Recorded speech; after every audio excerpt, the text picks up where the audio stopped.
1947 July 13 భారతదేశ స్వాతంత్ర్యం కోసం బ్రిటిష్ పార్లమెంటులో 1947 జూలై 3 తేదీన ప్రవేశపెట్టబడిన బిల్లు ఈ రోజున ఆమోదింపబడి చట్టంగా మారింది.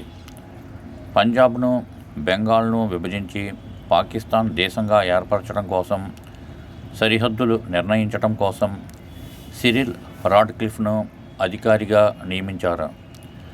అత్యంత ఘోరమైన విషయం ఏమిటంటే, ఈ రాడ్క్లిఫ్ అనే పెద్ద మనిషి అంతకుముందు ఒక్కసారి కూడా భారతదేశానికి రాలేదు. ఇతను ఒక లాయర్ మాత్రమే.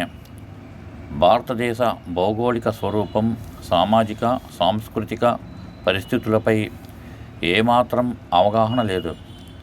బయటకు వస్తే భారతదేశపు ఎండలకు ఈ పెద్ద మనిషి కందిపోతాడంట.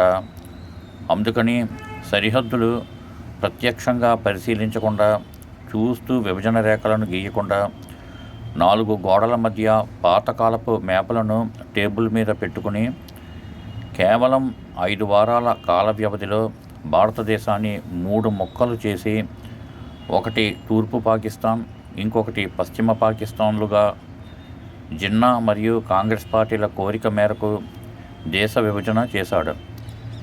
రాడ్క్లిఫ్ చేసిన ఈ అశాస్త్రీయ దేశ విభజనను ప్రశ్నించడం కానీ, సరిచేయించడంలో కానీ గాంధీ, నెహ్రూల నాయకత్వంలోని కాంగ్రెస్ పార్టీ ఎక్కడా కూడా చొరవ తీసుకున్నట్లు తెలియడం లేదు.